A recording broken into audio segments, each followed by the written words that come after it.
अस्सलाम वालेकुम viewers, good healthy morning. आप लोग देख रहे हैं हेल्दी मॉर्निंग और मैं हूं आपकी होस्ट डॉक्टर आफिया और आज है फ्राइडे का दिन, लास्ट वर्किंग डे। लेकिन यहाँ मैं आपको रिमाइंड कराऊं कि हम लोग संडे को भी आपके साथ मौजूद होंगे। अब क्यों होंगे संडे को आपके साथ मौजूद? क्योंकि संडे को है 13 मई और 13 मई को वर्ल्ड वाइड जी सेलिब्रेट किया जाता है मदर्स डे और हमारी स्पेशल ट्रांसमिशन होगी दिस संडे जो आप लोग मिस नहीं करेंगे, क्योंकि उसमें हम सिर्फ आपको सेलिब्रिटी मदर्स और हम लोग डॉटर्स या सन्स उनसे नहीं मिलवाएंगे। हम आपको माँ और बच्चे की सेहत के बारे में, जो कि जिस्मानी सेहत भी होती है, जहनी सेहत भी होती है, दोनों सेहत बहुत इंपॉर्टेंट है दोनों कैरेक्टर्स के लिए, तो उस चीज़ पे भी डेफिनेटली बात की जाएगी। डॉक्टर्स भी हमारे साथ मौजूद होंगे, पीडियाट्रिशियंस भी मौजूद होंगे, आपकी हर तरह की कन्फ्यूजन दूर किए जाएंगी और साथ ही साथ माँ से बात की जाएगी उनकी ज़िंदगी के बारे में, how they raise their kids up, क्या क्या मुश्किलात और किस किस सिचुएशन को उन्होंने किस तरह हैंडल किया। तो जी वो शो जो है वो बड़ा इंटरेस्टिंग होने वाला है, आप वो मिस नहीं कीजिएगा। आज हम क्या बातें करने वाले हैं भाई, ये तो मैं आपको बताऊं। आज सबसे पहले आपको पता है एक्सरसाइज का एक रीकैप होगा, जो पूरा वीक एक्सरसाइजेज हुई हैं, जो कि शायद अब आपको कुछ याद हो कुछ ना याद हो, तो ताकि आपको सारी याद आ जाए तो हम आपको एक एक्सरसाइज का रीकैप दिखाएंगे। रीकैप के बाद अब वापस आएंगे तो आपको टिप भी दी जाएगी और आपसे पोल का सवाल भी पूछा जाएगा। फिर क्या होगा जी, फिर मेंटल हेल्थ का सेगमेंट है, नौशीन शहजाद हमारे साथ मौजूद होंगी। आप लोग को पता है वो कितने अच्छे से हमें बातें समझाती हैं, बताती हैं, हर तरह के कन्फ्यूजन्स क्लियर करती हैं, हवाले दे दे के बताती हैं, which is very sweet of her one. दूसरा, it shows that she is a very refined person, मतलब हम उनसे हर तरह की एडवाइस ले सकते हैं। उसके बाद हम लोगों के पास आज जिस सोशल इशू पे हम बात करने वाले हैं वो है फ़कीरों का, बेगर्स का, कि ये बेगर्स और फ़कीर जो हमारी सराउंडिंग्स में इतने सारे हैं, एक एक सिग्नल पे आपको 10-10 मिल जाते हैं रिपीटेडली, एक ही हर रोज़ सालों से आपको मिलता है। तो ये जो एक प्रोफेशनल जो हुआ हुआ है और जो अनप्रोफेशनल जो वाकई में डिज़र्विंग लोग हैं, उन सब चीज़ों पे आज बात की जाएगी कि हमारा एटीट्यूड टुवर्ड्स देम क्या होना चाहिए। इसके बाद आपको पता है कि आखिर में क्या होगा, बेस्ट 5 का सेगमेंट और डॉक्टर मुबशरा हमारे साथ मौजूद होंगी और आप लोग अपनी एक्सरसाइज रिलेटेड कन्फ्यूजन्स उनसे क्लियर आउट कर सकते हैं, उनसे बात कर सकते हैं, उनसे पूछ सकते हैं।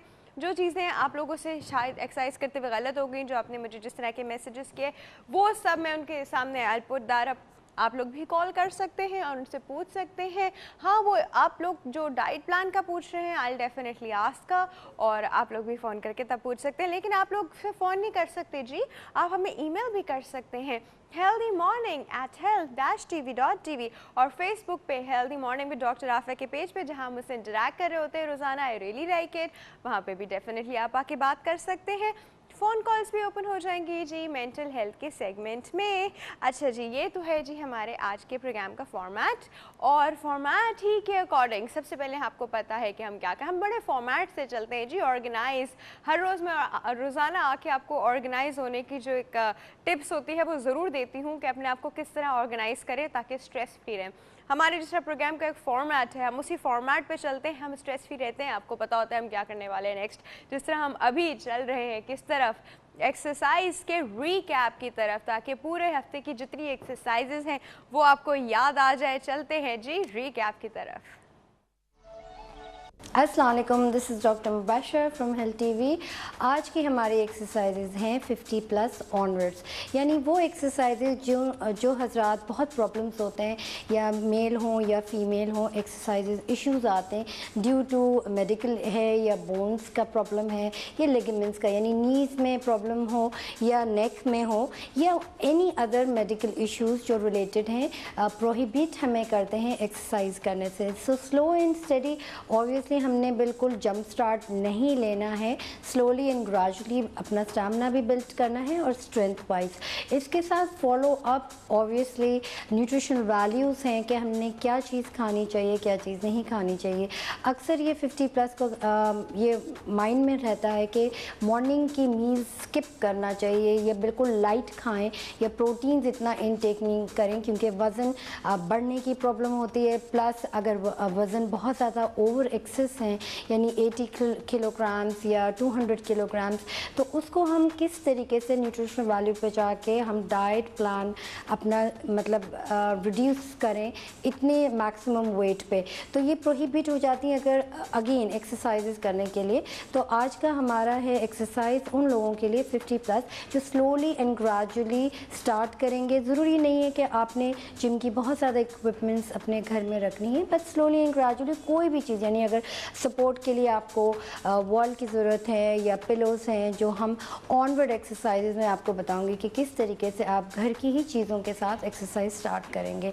तो अब हमने वार्म अप करना है एज़ यूजुअल। जैसे मैं बताती हूँ, कोई भी एक्सरसाइज करने से पहले हमने शुरू में वार्म अप करनी है, फुल बॉडी वार्म अप है यानी कार्डियो मूवमेंट। तो दोनों हाथों को slowly and gradually circular move में ले जाके 25 टाइम्स काउंट करना है, यानी शोल्डर से लेके ऊपर तक and not all the way down, थोड़ा बहुत यानी वेस्ट लाइन की तरफ जाके हमने स्मॉल सर्कल्स पे लेके जाना है। सो 25 काउंट करके होल्ड, 1 2 3 4 एंड 5।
जी व्यूअर्स, अभी आपने एक्सरसाइज का रीकैप देखा एंड आई होप एक्सरसाइज का रीकैप देख के आप लोग को सारी ये जो एक्सरसाइजेस थी वो रिवाइज हो गई होंगी और जल्दी जल्दी आप लोगों ने वो स्टेप्स दोबारा से इनके साथ किए भी होंगे जो भूल गए होंगे या उनको रिफाइन किया होगा। अच्छा जी, अब इस चीज़ के साथ मैं बड़ा इंपॉर्टेंट जो मैसेज मैं रोज़ाना देती हूँ और अब मैं इसे उसे हैबिट बना लूँगी रोज़ाना देना, वो है थैलेसीमिया के टेस्ट का, जिससे electrophoresis test, haemoglobin electrophoresis test होता है जी। हर इंसान के ऊपर कंपलसरी है जी, हेल्थ टीवी की तरफ से हर इंसान के ऊपर कंपलसरी है।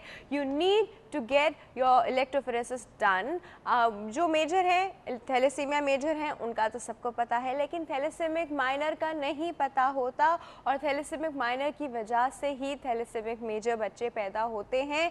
गलती हमारी अपनी है, हमें खुद नहीं पता होता कि हम थैलेसेमिक माइनर हैं, हम अपना स्टेटस कभी भी नहीं चेक करते। किसी और थैलेसेमिक माइनर से खुदा न ख्वास्ता शादी हो जाती है तो फिर थैलेसेमिक मेजर बच्चे पैदा हो जाते हैं, जो कि बड़ी ही ख़तरनाक चीज़ है। और थैलेसेमिक बच्चा दुनिया में लाने का मतलब है आपने उस बच्चे की ज़िंदगी तो कॉम्प्रोमाइज़ कर ही दी, ख़त्म कर ही दी, अपनी भी साथ साथ प्रॉब्लम और बहुत मुसीबत हो जाती है जी जब थैलेसेमिक बच्चे पैदा होते हैं।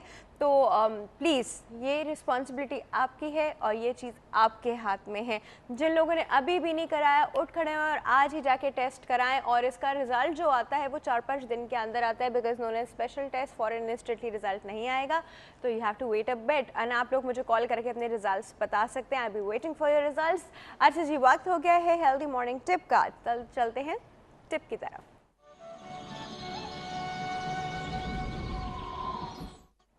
अच्छा जी, आज की टिप जो है वो सिंस मैंने सोचा फ्राइडे है, फ्राइडे इज़ ऑल अबाउट हम लोगों में एक सुकून और काम होने की एक चीज़ आ जाती है। इट्स अबाउट अंदर से हमारा it's a soulful day, we can say it's a soulful day in a sense के बाकी वक्त में तो हम लोग दुनिया में लगे रहते हैं, ये काम वो काम वो काम वो काम। Friday is the time we want to give it to ourself, religious value भी है इसकी और वैसे भी वीकेंड के पास है। It's a happy day for us. तो इस हैप्पी डे को फर्दर हैप्पी हम कैसे बना सकते हैं, इनफैक्ट हर डे को हम फ्राइडे की फील कैसे ला सकते हैं, मेडिटेशन करके। Okay, now what is meditation? Meditation क्या होता है? मेडिटेशन के बाकायदा एक प्रोटोकॉल के साथ की जाती है, एक स्पेसिफिक तरीका होता है जिसमें आप बैठते हैं, एक स्पेसिफिक तरीके से आप ब्रीदिंग करते हैं, एक फोकस आपका चाहिए होता है ऑन सम पर्टिकुलर थिंग, और डिस्ट्रैक्शंस जो होती हैं लाइफ की उनसे आप थोड़ा सा दूर हो जाते हैं जस्ट फॉर सम टाइम। अच्छा जी, अब ये मेडिटेशन हर इंसान कैसे कर सकता है और क्यों करनी चाहिए? मेडिटेशन इससे करनी चाहिए बिकॉज वो आपको काम करती है, आपको सुकून देती है, वन। दूसरा, वो आपका फोकस चीज़ों पे इंक्रीज़ करा देती है। मतलब at times people have this concentration problem, attention deficient problem, तो उनके साथ ये होता है कि if I want to focus on this mug, तो मैं इस मग पे बड़े अच्छे से फोकस कर सकती हूँ उसकी इंटायर डिटेल के साथ। It won't be just a mug for me, मैं फिर इसकी डिटेल्स के साथ एंड किसी भी काम को आप फोकस के साथ करते हैं तो वो ज़्यादा अच्छा रहता है। दूसरा, it makes you happy and healthier. ये सब मेडिटेशन से लिंक है। अब इसका तरीका क्या होता है और किस तरह करनी चाहिए वो तो मतलब तरीका तो you really have to observe somebody and you really have to ask somebody कि क्या करना चाहिए, बट इसमें एक स्पेसिफिक पोजीशन में बैठ के आप अपनी ब्रीदिंग कंट्रोल करते हैं, सारी दुनिया की थॉट्स जो होती है वो अपने दिमाग से निकाल देते हैं, किसी एक चीज़ पे फोकस करते हैं। वो एक चीज़ कोई भी चीज़ हो सकती है, वो एक चीज़ कोई कलर हो सकता है, जैसे कलर थेरेपी की मेडिटेशन होती है। जिस तरह मुझे सुकून चाहिए अभी, तो आई close my eyes, I focus on the blue colour, I only focus on the blue colour because वो ब्लू कलर जो है वो मुझको सुकून देगा। And I will not think about anything else कि मेरे अराउंड में कैमराज हैं या फिर आप लोग मुझे देख रहे हैं या मैं कहाँ बैठी हूँ या क्या। आप बिल्कुल दुनिया से हट के, ऐसा लगता है आप अपनी एक उसमें हैं, एक बॉक्स में है, and that box is you are the only one there, आप ही अकेले वहाँ पर हैं, and you thinking about something, one particular thing, आप किसी और चीज़ के बारे में नहीं सोचें। मेडिटेशन का तरीका होता है। इसके शुरू करते हुए लोगों को थोड़े से इश्यूज आते हैं। सबसे पहले तो you have to make it a routine, हर रोज़ करें, चाहे 5 मिनट के लिए ही सही, हर रोज़ करें। डिस्ट्रैक्शंस जब आपके जहन में आ रही हो तो आपको have to bring it back to the object you are focusing on. बार बार आपको उस ऑब्जेक्ट पे फोकस करना पड़ता है, इससे आपकी फोकसिंग पावर भी इंक्रीज़ होती है। और सबसे मज़े की बात है कि ये बड़ी अच्छी बात है, शुरू में एकदम से आप रिजल्ट जो है ना वो एकदम से आप एक्सपेक्ट नहीं करें कि ओह हो my life is gonna change drastically, ऐसा कुछ नहीं होगा। शुरू में it's gonna take some time, few days gonna take some time and then you will be fine, and then आपको वो सब चीज़ें फील होना शुरू हो जाएंगी, कामनेस, सुकून, हैप्पी फीलिंग, अंदर से रिलैक्स फीलिंग। बहुत इंपॉर्टेंट है जी हर इंसान के लिए, स्पेशली आजकल की दुनिया में हर तरह का स्ट्रेस होता है जी। वक्त के एक छोटे से ब्रेक का छोटा सा ब्रेक लेते हैं व्यूअर्स, कहीं नहीं जाएगा, विल बी राइट बैक।